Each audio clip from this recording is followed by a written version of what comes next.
di negara ini. Pak Mahfud MD, tolong ini. Kami tidak boleh masuk. Kami pembela Habib Rizik tidak boleh masuk. Ada apa ini, Pak? Berikan kami alasan secara hukum dan konstitusi, tolong. Kami pengacara yang resmi, Pak. Boleh masuk, Pak? Boleh masuk, Pak? Kalau tidak ada alasan, jangan larang saya masuk, Pak. Bagaimana kira-kira Pak Santosa? Bapak di kepolisian sebagai apa, Bapak? Posisi Bapak? Ya kita ini tenaga yang baru datang nih, saya datang, saya akan berjuang, saya bilang begitu. Di depan pintu gerbang, saya tanyakan kepada petugas polisi ya, saya lupa namanya siapa, karena terlalu banyak orang gitu, dengan berbagai pakaian mereka ya, ada yang pakai coklat, ada yang pakai hitam dan segala macam, tugasnya masing-masing gitu. Pak, saya bilang, saya kuasa hukum Habibana Muhammad Rizik Syihab yang hari ini akan bersidang jam 9. Sebentar lagi jam 9 nih, kira-kira begitu ya. Jadi saya ingin masuk ke dalam. Pintu gerbang udah tertutup tuh. Oh nggak bisa, Bu. Alasannya apa? Membisu. Ya, Assalamualaikum, Bu. Waalaikumsalam warahmatullahi wabarakatuh. Ini kita datang karena kebetulan video ibu-ibu ini pagi hari ini viral ya. Sebelum Jumatan itu viral luar biasa gara-gara tidak bisa masuk. Sebenarnya kronologisnya seperti apa sih, Bu, sebenarnya? Ya, bismillahirrahmanirrahim. Assalamualaikum warahmatullahi wabarakatuh. Waalaikumsalam. Pada hari ini saya datang ya pagi hari di Pengadilan Negeri Jakarta Timur. Tugas kami selaku kuasa hukum ya dari penasihat hukum dan kuasa hukum dari Habibana Muhammad Rizik Syihab bin Hussein Syihab untuk melanjutkan sidang yang telah diberitahukan oleh hakim pada sidang sebelumnya. Jadi ada satu sidang di mana hakim menyatakan untuk memerintahkan jaksa menghadirkan Habibana Muhammad Rizik Syihab ke dalam sidang. Berarti offline ya, bukan online. Nah, untuk sidang lainnya di mana kami tidak akan sidang secara offline dikarenakan sudah diputuskan oleh pengadilan atau oleh hakim dalam hal ini, itu tidak masalah. Yang penting kami hari ini hadir untuk melanjutkan sidang kembali. Dilalah tiba-tiba kami, ya memang kita sudah paham lah ya, pengamanan sebegitu ketat, mengerahkan demikian banyak polisi, kendaraan taktis dan segala macam, dan sudah banyak massa berkumpul di depan Pengadilan Negeri Jakarta Timur. Dari beberapa rekan yang sudah datang, itu menyatakan mereka tidak boleh masuk. Saya bilang, kenapa tidak boleh masuk? Tidak tahu alasannya apa, pokoknya tidak boleh masuk. Saya bilang, hey, ini Pengadilan Negeri Jakarta Timur ini tempat kita akan bersidang, kok nggak boleh masuk? Yang nggak boleh masuk itu statusnya pengunjung atau pengacara? Pertama, pengacara. Ini bermasalah ini. Kenapa? Kan pengacara itu sudah jelas ya, orang yang akan membela kepentingan Habibana Muhammad Rizik Syihab bin Hussein Syihab di hadapan pengadilan. Kan begitu. Jadi mereka nggak bisa masuk nih. Tapi yang kedua jangan lupa, sidang di PN Jakarta Timur ini adalah sidang yang terbuka untuk umum loh ya. Nah itu pun jangan harap umum bisa masuk. Pengawalan sudah sedemikian ketat di depan pintu PN tersebut. Begitu. Terus kenapa kalau ibu datang tuh ya, ketika datang ke lokasi ibu Kurnia tadi, apa yang ibu hadapkan atau kondisi seperti apa yang ibu lihat? Iya, saya sudah melihat kumpulan pengacara yang kebetulan juga pastinya rekan-rekan saya ya. Ketika saya tanyakan mereka tidak bisa, saya ya alhamdulillah kita tidak langsung menyerah begitu saja. Dan saya yakin mereka tidak menyerah. Mungkin mereka karena sudah ditolak mereka mundur sebentar. Ya kita ini tenaga yang baru datang nih. Saya datang, saya akan berjuang, saya bilang begitu. Di depan pintu gerbang, saya tanyakan kepada petugas polisi ya, saya lupa namanya siapa karena terlalu banyak orang gitu, dengan berbagai pakaian mereka ya, ada yang pakaian coklat, ada yang pakaian hitam dan segala macam, tugasnya masing-masing begitu. Pak, saya bilang, saya kuasa hukum Habibana Muhammad Rizik Syihab yang hari ini akan bersidang jam 9. Sebentar lagi jam 9 nih, kira-kira begitu ya. Jadi saya ingin masuk ke dalam. Pintu gerbang udah tertutup tuh. Oh nggak bisa, Bu. Alasannya apa? Membisu lama, membisu terus sampai akhirnya kita terus, saya bicara terus, saya katakan itu adalah hak kami untuk membela klien kami dan pengadilan ini adalah merupakan tempat terakhir, gerbang terakhir untuk memperjuangkan keadilan. Tidak juga bergeming. Akhirnya muncul lagi satu orang rekan saya yang bicara sama, kira-kira kurang lebih seperti itu, keadaan makin meningkat, dia bilang disuruh jaksa. Saya bilang jaksanya siapa? Ya kan, orangnya yang mana? Kasih tahu saya. Kalau ada suratnya beritahu saya, ya. Seperti apa mereka membatasi pengacara tidak boleh masuk ke dalam pengadilan. Ini hukum apa ini begitu loh ya? Kok lucu ada jaksa melarang pengacara masuk ke dalam pengadilan. Perlu Anda ketahui pelaksana acara pengadilan itu tersebut adalah Pengadilan Negeri Jakarta Timur. Kenapa jaksa yang mengatur-ngatur? Dan tidak ada aturannya, Mas. Kan begitu ya. Nah itu jadi membisu, saya mengertilah posisi posisi daripada polisi itu atau aparat saya paham. Tidak semua mereka paham, mereka hanya menjalankan perintah atasannya. Ini jelas ya, terstruktur ini tidak boleh hadir itu udah kelihatan. Sampai saya meminta, tolong mana Wakapolres atau Kapolres, biar saya yang bicara. Kami ini pengacaranya, bukan abal-abal. Ini kartunya, ini basnya, ini KTA-nya dan segala macam, ya kan? Dan pasti sudah terekam kita sidang di hari yang lalu begitu. Nah, jadi tetap saja tidak boleh sampai akhirnya berduyun-duyun lah datang pengacara-pengacara lainnya yang sama-sama tidak bisa hadir di situ dan kami memakai baju toga kami di situ. Terakhir puncaknya itu kedatangan Munarman selaku ketua tim advokasi. Ya di situ terjadi semacam katakanlah diskusi mungkin ya karena lihat dedengkotnya datang nih dari pihak humas datang juga. Ya, dari pihak humas akhirnya kita diperbolehkan masuk dan itu dibatasi. Kami menolak dibatasi karena 40, 80 atau 100 pengacara tersebut punya hak yang sama. Baik sendiri-sendiri atau bersama-sama loh ya. Jadi tidak ada yang lebih tinggi atau lebih ini gitu. Kami pun tidak mau menzolimi hak daripada pengacara yang lain. Kami menghargai hak dari pengacara yang lain. Kapan lagi mau menghargai hak pengacara yang lain kalau bukan saat ini? Nah, tapi untuk permulaan oke, kami ingin lihat situasi diizinkanlah masuk 4 orang, maksudnya untuk berdiskusi dengan Kepala Pengadilan Negeri Jakarta Timur untuk membicarakan hal tersebut, bagaimana kira-kira jalan keluar bagi persidangan yang akan sebentar lagi dilaksanakan tersebut begitu. Nah tadi berarti Ibu sendiri berhasil masuk gitu ke dalam ruang sidang atau bertemu dulu dengan pihak Kepala Pengadilan Negeri atau seperti apa Bu? Begini konsepnya ya Mas ya, yang harus masyarakat ketahui bahwa jika itu menyangkut sidang online kami tidak menyetujuinya. Sebagaimana klien kami, kehendak klien kami tidak menyetujuinya. Karena bukan saja tidak maksimal ya. Kita tahu bahwa sidang online itu kan dasarnya Perma nomor 4 tahun 2020 ya. Yang kalau mau kita lihat dari hierarki perundang-undangan jelas dia berada di bawah daripada undang-undang kan begitu. Jadi sebenarnya hakim juga harusnya bijaksana dalam hal ini karena ada pasal juga kan pasal 6 ayat 2 atau berapa begitu dalam perma tersebut sebenarnya harus dirundingkan dengan terdakwa. Dia setuju atau tidak hal tersebut. Sementara yang terjadi ini dipaksakan untuk sidang online. Anda tahu sendiri kalau sudah namanya sidang online orang tidak akan mungkin bisa untuk maksimal ya memperjuangkan hak dan haknya dalam sebagai terdakwa dalam hal ini gitu ya kan hak hukumnya dan segala macam apalagi rujukannya ada di sidang-sidang yang lain seperti siapa itu Napoleon Bonaparte ya kan jenderal polisi tersebut yang kita tahu sendiri sampai joget TikTok gitu kan kok bisa ya lalu Jaksa Pinangki kok bisa ya lalu siapa lagi termasuk Joko Chandra sendiri kan dan itu sidang dilakukan dalam masa pandemik ini. Apa yang membedakan mereka dengan Habibana Muhammad Rizik Syihab? Apa? Kan begitu. Sedangkan ada suatu bukan hanya komitmen tapi azas untuk menjadikan persidangan tersebut cepat, berbiaya ringan, sederhana. Ya kan? Itu tidak tercapai semua, Mas. Anda lihat pengamanan luar biasa kan? Udah gitu dengan audio yang sedemikian tergantung sinyal itu, terputus-putus itu kita nggak mendengar apa yang dia omongin ini apa gitu loh. Sampai ditulis tidak terdengar pada sidang yang lalu gitu. Saya kira seperti itu. Ya, tapi tadi sempat melihat zoomnya imam besar nggak sebenarnya? Kami datang ke lantai 2, ya, datang ke lantai 2 kita ingin bertemu dengan ketua pengadilan negeri ya. Tetapi karena ini kasus ya, kita tahulah ada suatu asas di mana kalau ingin bertemu itu harus kedua belah pihak. Oke, kita setujui itu. Karena pihak jaksa tidak ada, kami tidak ditemui tentunya ya oleh ketua pengadilan ya, yang menemui hanya humas dengan menyatakan tentang hal tersebut gitu bahwa nggak bisa menemui harus dua belah pihak. Kita pahami itu. Jadi hanya menyampaikan saja kemauan kami. Tolong begini, kami ingin sidang online, sidang offline begitu ya. Kita usahakanlah, kita akan patuh dan tunduk kepada aturan yang ada. Dan selama tidak ada sidang offline, maka kami tidak akan mau. Yang kedua, tentang pembatasan jumlah daripada pengacara. Mereka tiba-tiba sudah membatasi 6 pengacara saja. Sedangkan yang membela Habibana Rizik Syihab ini, yang ketahuan aja udah 45 lebih, ya kan? Hak mereka sama, sendiri-sendiri ataupun bersama-sama untuk membela kepentingan klien. Memang apakah ada di peraturan atau di perundang-undangan maksimal yang bisa masuk tuh 6 Nggak ada pembatasan, Mas. Cari aja. Oh, tidak ada pembatasan. Ya, tidak ada. Kalaupun dengan alasan pembatasan karena COVID dan sebagainya, saya kira begini ya, jangan halangi orang mendapatkan keadilan. Yang perlu diatur itu adalah persidangannya.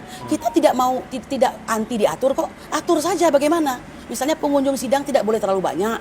Lalu pengacara yang boleh di depan itu jumlahnya sekian, diatur pakai jarak, tidak masalah, ya kan? Nggak masalah itu. Permasalahannya hari pertama sidang aja kan Anda lihat kita bergerombol semua, nggak apa-apa tuh, ya kan? Pengunjung begitu banyak, nggak masalah tuh. Menghadirkan satu orang yang ada di tengah-tengah persidangan, jaraknya pun dari kita juga jauh. Ini coba Mas, masuk akal nggak? Aneh gitu rasanya gitu. Ya. Saya kira seperti itu. Ini saya mau ngomen takut kena undang-undang ITE ini.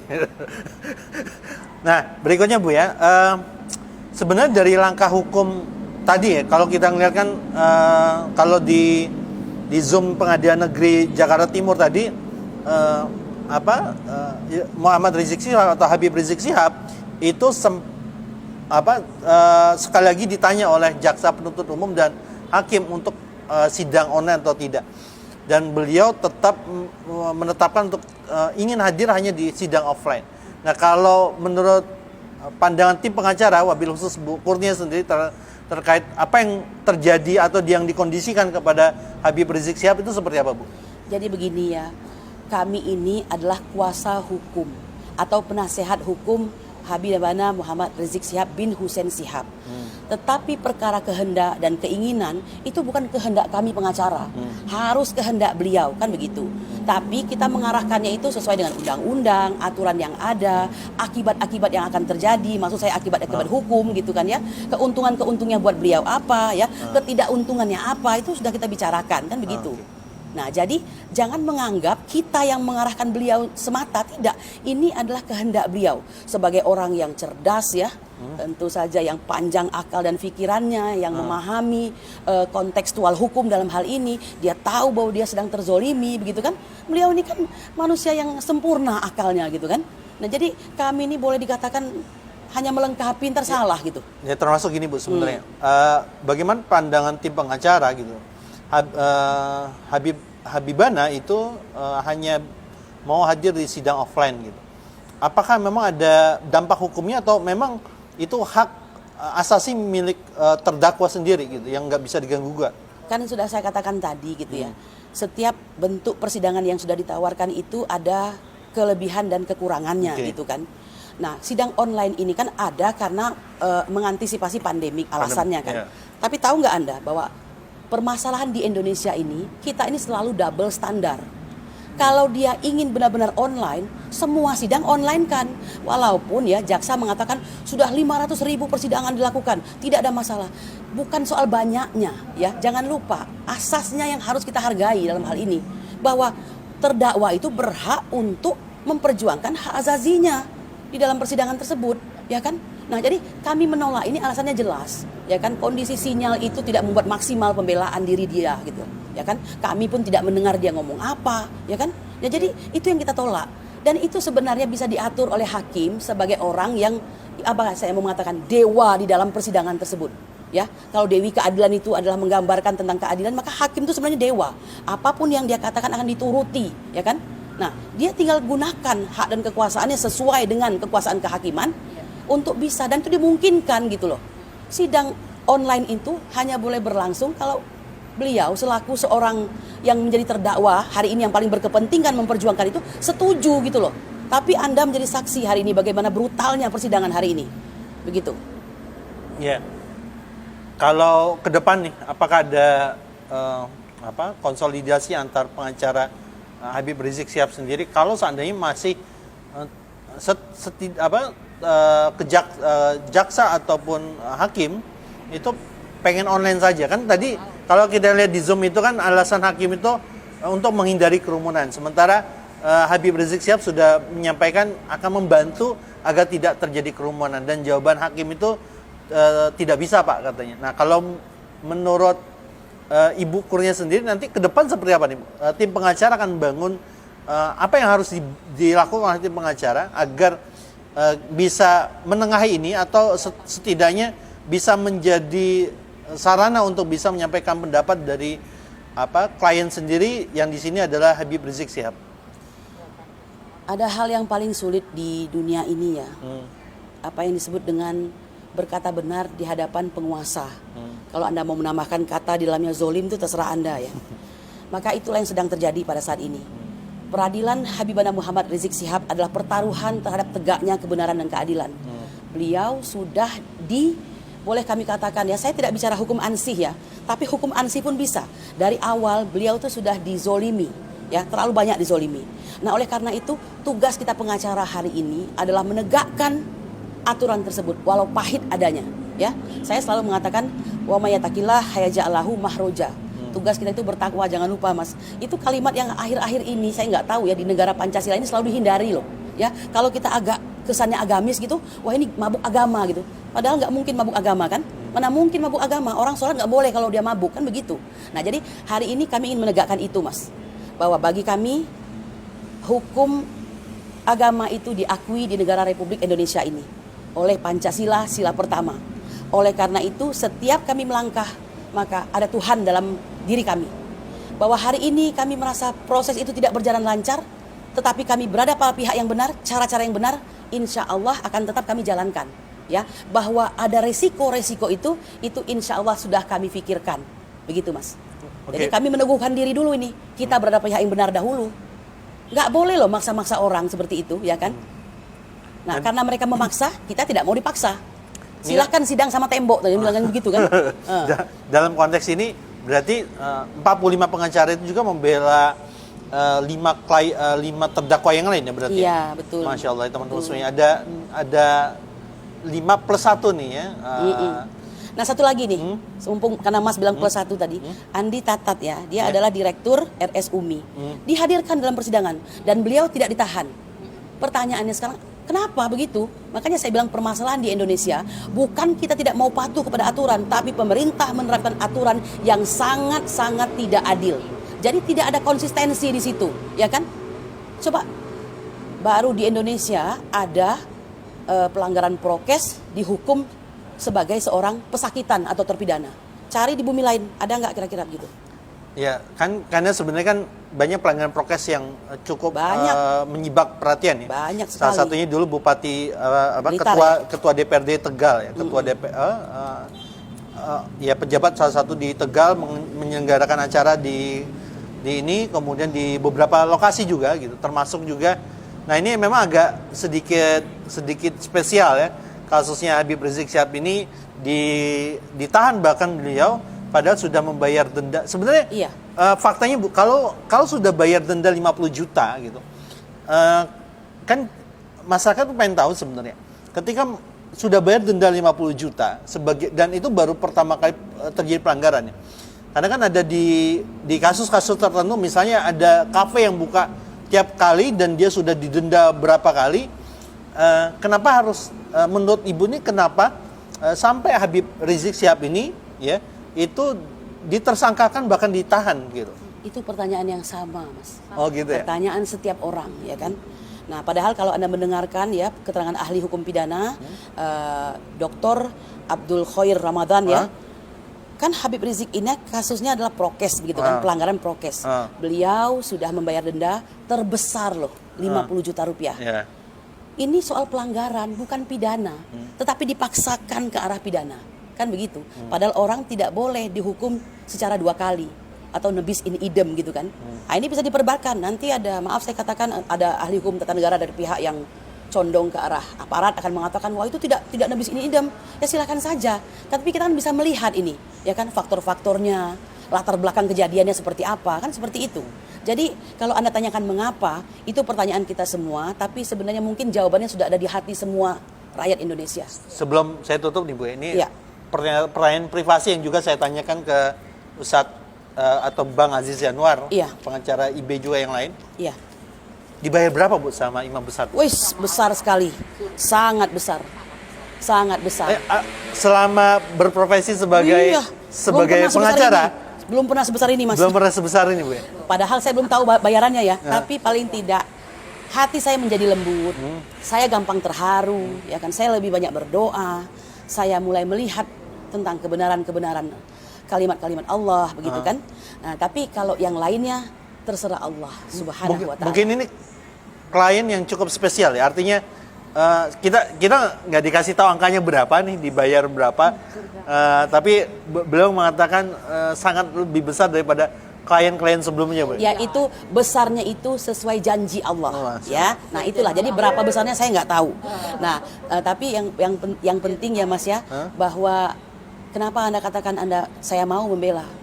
Bagi saya ulama itu seperti suluh dalam gelap, bintang-bintang di kegelapan malam. Suatu ketika kami akan mati, maka anak-anak kamilah yang akan melanjutkan. Jika tidak ada ulama, siapa yang akan mengajarkan mereka tentang Islam?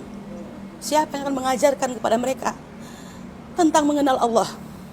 Maka pada hari ini saya katakan, jika saya punya kemampuan sedikit saja untuk membela, akan saya lakukan itu. Saya kira demikian. Ya, insya Allah teman-teman semuanya, ini wawancara kita dengan Bu Kurnia, salah satu pengacara dari Imam Besar Habib Rizik Syihab. Assalamualaikum warahmatullahi wabarakatuh. Waalaikumsalam warahmatullahi wabarakatuh.